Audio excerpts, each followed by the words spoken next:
بسم الله. لو انت شخص دخلك مكفيك والدنيا مظبوطه معاك يبقى خلاص، يبقى قلب الفيديو ده ما تسمعوش عشان ما تضيعش وقتك. اما لو مش دخلك مكفيك وعندك رغبه انك تتعلم مهاره جديده، تعالى اقول لك على حاجه جميله جدا وسهله جدا ومش هتكلفك اي حاجه. عارف ده اسمه ايه؟ ده شداد. بيستخدم في ايه؟ في رفع الحديد، رفع الدنابل التقيله ورفع لعيبه كمال الاجسام. بيستخدموه ليه؟ عشان يشيل مع، بدل ما الكف لوحده يشيل، لا ده الكف والمعصم والدراع كله بيشد مع الايه؟ لان الاعصاب الصابع ضعيف. تيجي نشوف هيتعمل ازاي؟ يلا بينا. ده اللي احنا شاريينه وده اللي احنا عاملينه. تيجي نشوف ايه الفرق الاول قبل ما نشتغل في اي حاجه. ده اللي احنا شاريينه، تمام؟ اللوجو عليه اهو اللي احنا عاملينه اهو، تمام كده اهو. ده اللي احنا شاريينه، ده اللي احنا عاملينه. تخيل ده بيتباع بكام وده هيتباع بكام، ده تكلفته كام وده تكلفته كام. يلا بينا على المكنه نشوف احنا هنعمل ده ازاي.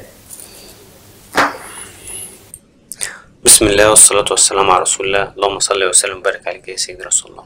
زي ما احنا شايفين اهو يا جماعة، جبنا دي الاسطمبة اهي، هنحطها على الجلد. الجلد ده على فكرة اللي هو الجلد اللي هو ايه، اللي هو لو تعرفوا اعزكم الله، اللي هو بتاع الأحذية، ماشي، اللي هو بيتعمل فرش للأحذية، بيبقى سميك، بيبقى عبارة عن نص سنتي.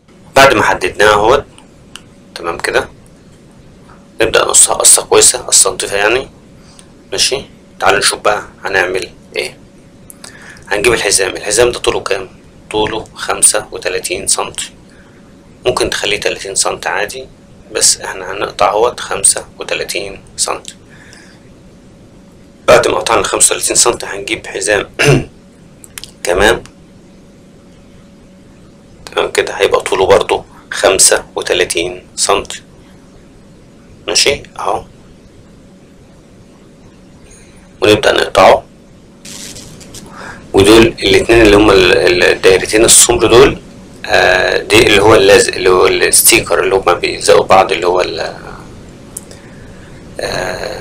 اللزق اللي هو العادي ده، اللي هما بيلزقوا مع بعض للشنط والحاجات دي. جبنا قطعة جلد اهوت، وقطعة الجلد هنبدأ نعلم على الاسطمبة بتاعتنا، ماشي. وهنبدأ نحط الجلدتين فوق بعض ونخيط اهو على ايه، على علامة، تمام زي ما انتم شايفين اهوت. هاجي في الاخر واسيب فتحة ادخل فيها الايه، لو حطيت الجلدتين فوق بعض وش الجلد لبعضه عشان يبين لي القماشة اللي بره دي، ماشي، عشان يبقى ملمس الجلد، ملمس ظهر القماش ده، ظهر الجلد ده على الايد، مش ملمس الجلد نفسه عشان ما تعرقش الايد. نخلي بالنا يا جماعة الموضوع ده. نبدأ نسويها كده،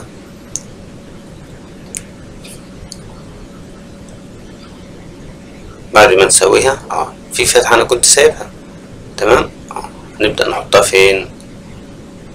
في الفتحة اللي احنا سايبينها، ونبدأ نقفلها،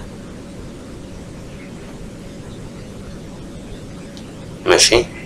بعد ما قفلناها هنبدأ نعمل لها الحلية. ممكن نعملها سمراء او اعملها بيضة عادي، بس انا عملتها بيضة ليه؟ عشان اخليها تختلف عن اللي هي الايه، عشان ابين لك الاختلاف بس اللي بينها وبين اللي احنا شاريينها يعني. كده احنا قفلنا خياطة، هنبدأ نظهره، نقلبه عشان نخيطه برضو من الناحية التانية، تمام.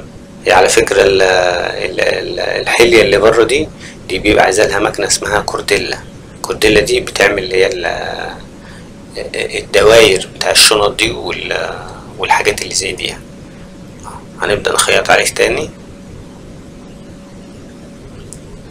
الموضوع سهل وبسيط والله يا جماعة، ومش محتاج اي صعوبة. كل المطلوب منك بس ان يكون عندك مكنة وتبدأ تتعلم. خلصنا احنا دلوقتي دي اللي هي الاصل. جبنا بقى حلقة صغيرة زي دي كده، هنجيبها ونبدأ نخيطها فين؟ نخيط الحديدة دي في قلب بعد ما خيطناها هنجيب بقى السكتش اللي هو الايه، اللزق ده، بنقصه على قده بالظبط علشان يبقى، ونبدأ برضو نخيطه فين؟ في الحزام الصغير، بتبقى بالظبط طولها 10 سنتي، ما بتزيدش عن كده. خلصناها. هنبدأ نحطها فين بقى؟ هنبدأ نخيطها في الأصل نفسه مع الحزام التاني.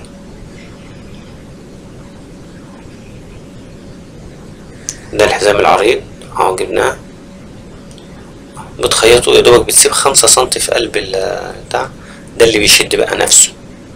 تمام اهو. هنروح ونيجي عليه،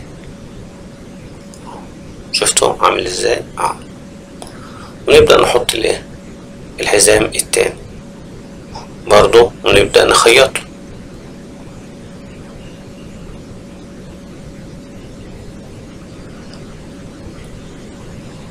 انا ماشي بالبطيء علشان انا حطيت اكتر من طبقة على الايه على المكنة، والحزام نفسه من الحزام سميك، فانا كنت ماشي بالراحة يعني. نبدأ نخيط دي وخلصت كده. تمام. فضل سكتش واحد اللي هو ده اللزق التاني بقى ده الخشن، دوكا كان الناعم اللي بيلزق. هنجيبها نحطه في طرف الايه الحزام، علشان ده اللي بيربط الايد، ده اللي هيربط على الايه على الايد. في ناس بتعمله توكة حزام بتوكة كده، بس ده الافضل ليه؟ هو بيمسك يعني عادي، ما فيش اي مشكلة يعني. بس يا سيدي وبكده خلص. تيجي بقى دلوقتي نشوفه على امازون بكام ونعرف هو كلفنا كام. على امازون ده ب 43 جنيه. انا مش هقولك تبيعه ب 43 جنيه لا ولا حاجه، انت هتبيعه ب 30 جنيه ب 25 جنيه. ده بالظبط مش هيكلفك من 5 ل 7 جنيه، ده حتى في ظل هذا الغلاء. انا حبيت اعرفك حاجه واحده بس، ان الدنيا مش هتقف على كده، ان الدنيا مش هتقف على حاجه واحده بس، لا ده فيه حاجات كتير قوي، في ادوات كتير قوي تقيله ومطلوبه وبنستوردها من بره. خش على الموقع كده بص يقول لك ده بيستورد من الخارج. ليه يا جماعه بيستورد من الخارج؟ ليه؟ هو صعب قوي كده؟ الموضوع مش صعب يا جماعه، انا بس حبيت اعرفك حاجه، ان انت لو عايز تشغل دماغك هتشغل دماغك، ولو عايز تعمل حاجه هتعملها. ابدا شغل دماغك وبعدين ما تستعجلش، لان التقيل لسه جاي ورا. عايز حاجات تقيله؟ التقيل لسه جاي ورا. اعمل متابعه للصفحه وانا هوريك التقيل. سلام.